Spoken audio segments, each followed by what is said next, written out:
ഇപ്പൊ വിനായകൻ ചേട്ടന്റെ കൂടെ സ്ക്രീൻ ഷെയർ ചെയ്യുന്ന സമയത്ത് മമ്മൂക്കയുടെ കാര്യം നമ്മൾ എല്ലാവരും കുറേ മെമ്മറീസും ബിഹൈൻഡ് ദ സീൻസും എല്ലാം പറയുന്നുണ്ടായിരുന്നു. വിനായകൻ ചേട്ടൻ അങ്ങനെ ഷെയർ ചെയ്യാൻ പറ്റിയ ഒരു മെമ്മറി എന്തായിരിക്കും? അയ്യോ ഞാൻ പറയട്ടെ, ഇപ്പൊ മമ്മൂക്ക വെളുത്ത് സുന്ദരകുട്ടപ്പൻ മാത്രമല്ല സൗന്ദര്യം അങ്ങനെയല്ല, സീരിയസ് പെണ്ണെ. അപ്പൊ വിനായകൻ ചേട്ടന്റെ ബ്യൂട്ടി എന്ന് പറയുന്നത് എന്റെ കളർ വേറൊരു ഘടകം തന്നെ. അപ്പം ശരിക്കും വേറൊരു മമ്മൂക്ക അങ്ങനെ ഫീൽ ചെയ്യാം നമുക്ക്. ഭയങ്കര രസം. എന്നിട്ട് ഞാൻ ഫസ്റ്റിലൊരു ടേബിളിന്റെ മുമ്പിലുള്ള ഫാമിലി ആയിട്ട് ഇരിക്കുന്നത് അതാണ്. പക്ഷെ വിനായകൻ ചേട്ടൻ്റെ ഉള്ളിൽ ഒരു ഡയറക്ടർ കൂടി ഉണ്ട് എന്നുള്ളതാണ്. നമ്മളെല്ലാം പറഞ്ഞു ഷെയർ ചെയ്യുന്നു, അത് പറഞ്ഞിരുന്നു എന്തെങ്കിലും പ്രശ്നങ്ങളുണ്ടെങ്കിൽ അവർക്കൊരു ഡയലോഗ് കൊടുക്കൂ എന്നൊക്കെ പറഞ്ഞിട്ട് അങ്ങനെ കുറച്ചുണ്ടായിരുന്നു അത്. അപ്പൊ സിനിമ വന്നപ്പോൾ അത് ഇതായിട്ട് കട്ട് ചെയ്ത് പോയതാണ്. എന്നാലും എനിക്ക് ഭയങ്കര രസമായിട്ട് തോന്നി. അതിൻ്റെ ഒരു ആള് ആർട്ടിസ്റ്റ്, ഭയങ്കര പക്കയാണ്. ഒരു ആർട്ടിസ്റ്റ് എന്ന് പറയുന്ന ഒരു കാര്യം നമ്മൾ പഠിക്കേണ്ട ഒരുപാട് കാര്യങ്ങളുണ്ട് അദ്ദേഹത്തിന്റെ അടുത്ത്. ഇന്നിപ്പോ ഇന്റർവ്യൂസ് ഒക്കെ ആണെങ്കിലും പുള്ളിയുടെ പെർസ്പെക്റ്റീവ്സ് ആണെങ്കിലും ഓരോ പറയുന്ന ചിന്തിക്കുന്ന രീതികളായാലും ഒക്കെ നമുക്ക് കുറച്ചുകൂടെ വ്യത്യസ്തമായിട്ടൊക്കെ ഫീൽ ചെയ്യാം. നമ്മളിങ്ങനെ ആലോചിക്കും, നമ്മളും കൂടെ തിങ്ക് ചെയ്യും, അയ്യോ അത് ശരിയാണല്ലോ, നമ്മൾ എന്തുകൊണ്ട് അങ്ങനെ ചിന്തിച്ചില്ല എന്നൊക്കെയുള്ള രീതിയിൽ അല്ലെ. ആളുടെ ഓരോ കോൺസെപ്റ്റ്സ് ഒക്കെ ഭയങ്കര വ്യത്യാസമാണ്. പിന്നെ എന്താ, നമ്മളൊരു പച്ച മനുഷ്യൻ എന്നുള്ളൊരു അങ്ങനെ ഒരു സ്റ്റാർഡും കാര്യങ്ങളൊന്നും ആളുടെ അടുത്ത് ഇല്ല. നമ്മളോട് വരുമ്പോൾ അഭിനയിക്കുമ്പോഴും പിന്നെ എൻ്റെ കോസ്റ്റ്യൂമൊക്കെ കുറേ കൊല്ലങ്ങളായി നരച്ചനായിട്ടുണ്ട്. ഞാൻ ഗ്രേറ്റ് ഇന്ത്യൻ കിച്ചൺ, ജിയോ ചേട്ടൻ്റെ ഗ്രേറ്റ് ഇന്ത്യൻ കിച്ചണിലാണ് ആദ്യമായിട്ട് ഉഷ എന്ന് പറഞ്ഞ കഥാപാത്രമാണ് ആദ്യമായിട്ട് ഞാൻ എന്നെ റെക്കഗ്നൈസ് ചെയ്യുന്ന ഒരു ക്യാരക്ടർ മലയാള സിനിമയിൽ വന്നത്. അന്ന് മുതലിട്ട നൈറ്റ് തന്നെയാണ്. അപ്പൊ ഇത് ഇതിലോ ഇത് തന്നെയാണോ, എനിക്ക് നല്ലൊരു ഡ്രസ്സൊക്കെ നല്ലൊരു ഡ്രസ്സൊക്കെ. അപ്പൊ അതുപോലെ തന്നെ വെളിച്ചെണ്ണൊക്കെ ഇട്ട് മുടിയൊക്കെ ഇങ്ങനെയൊക്കെ കെട്ടി. അപ്പൊ പിന്നെ ഞാൻ വിചാരിക്കുന്നുണ്ട് എന്തായാലും വേണ്ടില്ല, എന്തായാലും എനിക്ക് തോന്നുന്ന ഒരു കാര്യം, ത്രൂ ഔട്ട് ദ സിനിമയില് ഒരേ സെറ്റിലായിട്ടാ പോകുന്നത്. അദ്ദേഹം ഒരു സ്ഥലത്ത് ചെല്ലുന്നു, ഒരു രക്ഷയില്ല, അടുത്ത സ്ഥലത്ത് പോകുന്നു. നോർമലി ആൾക്കാർക്ക് ഫ്രസ്ട്രേഷൻസ് ഒക്കെ വരുമല്ലോ, ദേഷ്യം കാണിക്കുമോ, അതൊന്നും കാണിക്കാതെ അങ്ങനെ അത് ഒരു സാധാരണക്കാരെ കൊണ്ട് സാധിക്കുന്നതേ അല്ല. ശ്രദ്ധിച്ചിട്ടുണ്ടോ അങ്ങനെ ഒരു ക്യാരക്ടർ ത്രൂ ഔട്ട് പിടിക്കാൻ? അതായിരിക്കാം എന്ന് എനിക്ക് തോന്നുന്നു അദ്ദേഹത്തെ തന്നെ ചൂസ് ചെയ്ത ഒരു. പക്ഷെ ഞാൻ അങ്ങനെ കണ്ടായിരുന്നു, അതായത് വിനായകൻ ചേട്ടന്റെ മുഴുവൻ ഇതും കൊണ്ടുവന്നില്ല ആക്ടിങ്. പക്ഷെ നമ്മുടെ സ്ക്രിപ്റ്റ് റൈറ്റർ ജിഷ്ണു ചേട്ടനാണെങ്കിലും നമ്മുടെ ഡയറക്ടർ ജിതിൻ ചേട്ടനാണെങ്കിലും അവരുടെ മനസ്സിൽ ഒരു ക്യാരക്ടർ ഉണ്ടാവും. അപ്പൊ അത് മാത്രം കൊടുക്കുന്നിടത്തല്ലേ ഒരു ആക്ടറിന്റെ വിജയം എന്ന് പറയുന്നത്. അല്ലാതെ ഇപ്പൊ നമുക്ക് മമ്മൂക്കയുടെ കാര്യം പറഞ്ഞ പോലെ തന്നെ എവിടെയും നമുക്ക് വിനായകൻ ചേട്ടനെ കാണാനൊന്നും പറ്റില്ല. ആ പോലീസ് ഓഫീസറിനെ മാത്രമേ നമുക്ക് അവിടെ കാണാൻ പറ്റുള്ളൂ. അപ്പൊ നമ്മള് നേരത്തെ പറഞ്ഞ പോലെ തന്നെ ഇവരെല്ലാവരും വില്ലന്റെ പേരാണ്. ശരിക്കും നായകന്റെ നായിക ഇതാണ്. ഫേസ്ബുക്കിൽ ഒരു കമന്റ്, കബനി നായകൻ നീ നായകനാണെങ്കിൽ നായകൻ നീ ആണല്ലോ. ഞാനെന്നെ അതിന് ഇങ്ങനെ ആക്കി ഇങ്ങനെയുള്ള ഇങ്ങനെ ഒളിഞ്ഞു നോക്കുന്ന ഒരു ചിഹ്നം ആകെ ഒരു 2 സീനേ ഉള്ളെങ്കിലും നായകന്റെ നായിക എന്ന് പറഞ്ഞ ശരിക്കും പറഞ്ഞ നായകന്റെ പേരാണ്.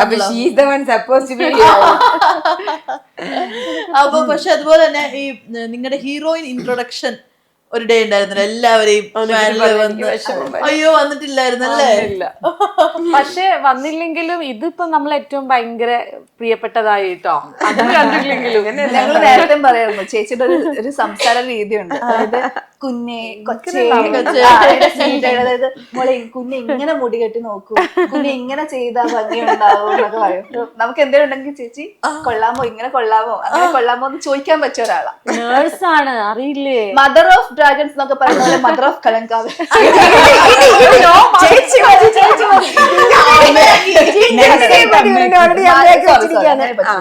ആദ്യം പതുക്കെ ഇരുന്നിട്ട് രജനി, പിന്നെ ചേച്ചിയായി.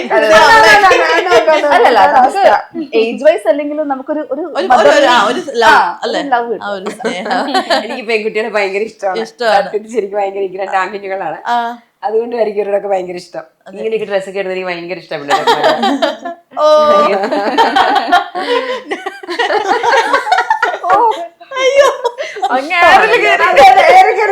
എന്തുകൊണ്ടോ എന്തോ എല്ലാവർക്കും. അപ്പൊ അപ്പൊ ഈ നേരത്തെ പറഞ്ഞ പോലെ ഈ നിങ്ങളെല്ലാവരെയും ആ ഹീറോയിൻ ഇൻട്രൊഡക്ഷൻസിന് ഇങ്ങനെ കൊണ്ടുവരുന്ന സമയത്തെ നമുക്കാണെങ്കിലും ഇങ്ങനെ സൈഡിൽ നിന്നിട്ട് എല്ലാവരും ഇങ്ങനെ ഓരോരുത്തർ നമ്മളായാലും അപ്പോഴാണ് അറിയുന്നത് ഇത്രയും പേരോ. അത് നമ്മൾ വിചാരിക്കുന്നത് വളരെ കുറച്ച് കാസ്റ്റ് മാത്രമുള്ള ഒരു മൂവി. മമ്മൂക്ക, വിനായകൻ ചേട്ടൻ, പിന്നെ നമുക്ക് അധികം അറിയില്ല, രജിഷ വിജയൻ ഉണ്ടെന്ന് പറയുന്നു, അങ്ങനെയൊക്കെ ഉള്ളു. അപ്പൊ പിന്നെ ഒരു വണ്ടി നിറച്ചെന്തേ ആളുകൾ ഇറങ്ങുന്നു. ഇത്ര ക്ലൗഡ് കണ്ടപ്പോ എന്തായിരുന്നു ശരിക്കും കാതറിൻ? ഭയങ്കര ഇതായിരുന്നു. നമ്മള് എല്ലാവരും ഒന്നിച്ച് ആദ്യമായിട്ട് അന്ന് കാണുന്നത്. സെറ്റിൽ വെച്ചിട്ട് കുറച്ച് പേരൊക്കെ ഷൂട്ട് സമയത്ത് കാണുന്നത് 21 പേരും ഒന്നിച്ച് വന്നൊരു മൊമെന്റ് അതായിരുന്നു. നമ്മളെല്ലാവരും എക്സൈറ്റഡ് ആയിരുന്നു, ഞാനും എക്സൈറ്റഡ് ആയിരുന്നു. എല്ലാവരും ആദ്യം നമ്മള് ഹോട്ടലിലാണ് വെയിറ്റ് ചെയ്തത്. അവിടെ നിന്ന് ഒരു ബസ്സിലാണ് നമ്മള് ക്രൗൺ പ്ലാസയിൽ എത്തിയത് ഈ ടീസർ ലോഞ്ചിന് വേണ്ടിയിട്ട്. അപ്പൊ അവിടെ വരുമ്പോ തന്നെ എല്ലാരും നമ്മളിങ്ങനെ ഓടി നടന്ന് പരിചയപ്പെടുന്ന മീൻസ് ഏത് സീനിലായിരുന്നു എന്തായിരുന്നു നമുക്കും സീൻസ് ഒന്നും അറിയില്ല, പക്ഷെ എല്ലാവർക്കും അറിയാം എല്ലാരും മമ്മൂക്കയുടെ നായികമാരാണെന്ന്. അങ്ങനെ ഒന്നിച്ച് ബസ്സിൽ വരുന്നു, വന്നിറങ്ങുന്നു ക്രൗണില്. പിന്നെ എല്ലാം എന്താ പറയാ, നമ്മള് ഒരു സ്വപ്നം കാണുന്ന ഒരു മൊമെന്റിലൂടെ ആയിരുന്നു പോയിക്കൊണ്ടിരുന്നത്. കാരണം മമ്മൂക്കയുടെ നായിക എന്ന് പറഞ്ഞ് വിളിച്ച് സ്റ്റേജിൽ കയറ്റുന്നത് തൊട്ട്, മമ്മൂക്കയുടെ അടുത്ത് നിൽക്കുന്ന തൊട്ട്, മമ്മൂക്കയുടെ നായികയായി നമ്മളെ പരിചയപ്പെടുത്തുന്ന ഒരു മൊമെന്റ്, ഇതെല്ലാം ഒരു സ്വപ്നം നമ്മുടെ ലൈഫിൽ നടന്ന പോലത്തെ ഒരു എക്സ്പീരിയൻസ്. ശരിക്കും അന്ന് ആ ഒരു പ്രോഗ്രാമിന് ആ ഒരു ഇവന്റിന്റെ വിഷ്വൽസ് കണ്ടപ്പോഴായിരിക്കും അല്ലെ പല ഫ്രണ്ട്സ് പോലും അറിഞ്ഞത് ഇതിന്റെ പാർട്ടാണെന്നുള്ള കാര്യം. അതുവരെ അതൊരു സീക്രട്ട് ആയിട്ടിരുന്ന ഒരു സംഭവം അതായിരുന്നു. ആദ്യമേ ഇൻസ്റ്റാഗ്രാമിൽ ഫ്രണ്ട്സ് എല്ലാവരും എടുത്തിട്ട് ഷെയർ ചെയ്ത് പോയത്. അത് കണ്ടിട്ട് എല്ലാരും ചോദിച്ചിട്ടുണ്ടേ. അതെ, ഒരുപാട് പേര് ചോദിച്ചിട്ടുണ്ട്. പിന്നെ ഒരുപാട് മെസ്സേജസ് അപ്പോഴാ വന്നത്, കളംകാവല്ലോ. നമ്മള് നേരത്തെ പറഞ്ഞ ഇന്നസെന്റിന്റെ അവസ്ഥ അപ്പോഴാണ് റിയാലിറ്റിയിലേക്ക് വരുന്നത്. അതെ, ഞാൻ തന്നെ, എന്റെ സമയമായി, ഇത് പറയാനുള്ള ടൈമായി. അടിപൊളി.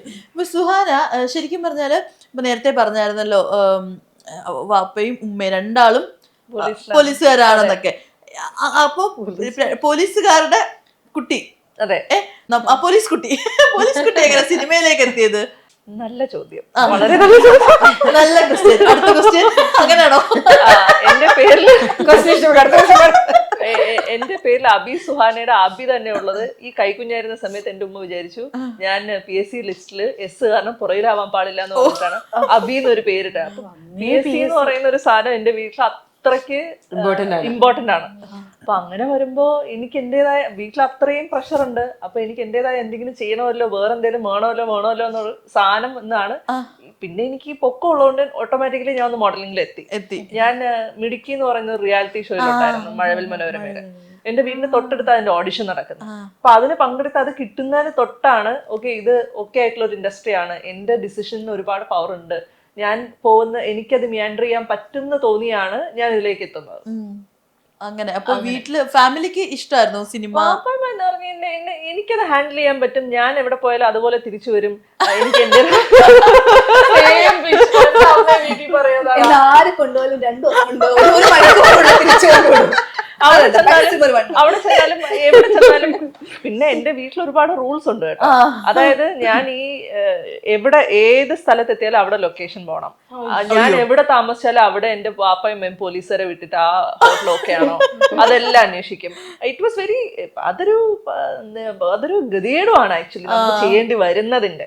നമുക്ക് ആ സമൂഹത്തിൽ നമ്മൾ എവിടെ ചെന്നാലും ഓക്കെ ആയിരിക്കണം. ഇപ്പോഴും അങ്ങനെയാ? ഇപ്പൊ കുഴപ്പമില്ല. ഇപ്പൊ ഞാൻ വിളിച്ച് എപ്പൊ ചോദിച്ചാലും ഞാൻ പറയും ഞാൻ ഇവിടാണ്, ഞാൻ ഇവിടെ കൂടെയാണ്.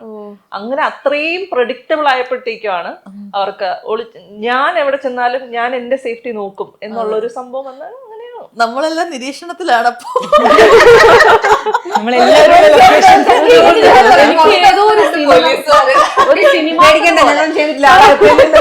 എപ്പോഴാ സ്നൈപ്പറിനൊക്കെ അടി കിട്ടുന്നതെന്ന് അറിയാൻ പറ്റത്തില്ല.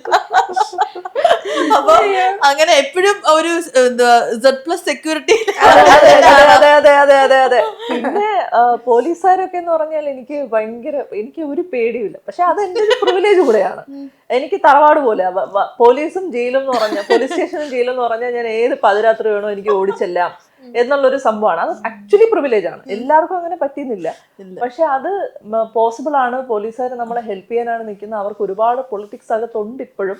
പക്ഷെ എന്നിരുന്നാൽ പോലും നമ്മള് അവര് എപ്പോഴും നോക്കുന്ന എന്റെ കുട്ടിക്കാണ് ഇങ്ങനെ സംഭവിക്കുന്നതെങ്കിലോ എന്നുള്ളൊരു സംഭവം എല്ലാ പോലീസുകാർക്കും ഉണ്ട്. അത് ഞാൻ എടുത്തു പറയാം. എല്ലാ പോലീസുകാർക്കും വരുന്ന ഒരാള് എന്റെ കുട്ടിക്കാണ് ഇങ്ങനെ സംഭവിക്കുന്നതെങ്കിലോ എന്നൊരു ചിന്ത അവർക്കുണ്ട്. പക്ഷെ നമ്മൾ അത് എന്തുമാത്രം കോംപ്ലിക്കേറ്റ് ചെയ്യുന്നതനുസരിച്ചാണ്, അല്ലെങ്കിൽ പൊളിറ്റിക്സ് മൊത്തത്തിൽ എന്തുമാത്രം സമൂഹം എന്തുമാത്രം കോംപ്ലിക്കേറ്റഡ് ആണെന്നനുസരിച്ചാണ് അവരും ചിലപ്പോൾ ടൈർഡായി പോകുന്നത്. അപ്പൊ അങ്ങനെ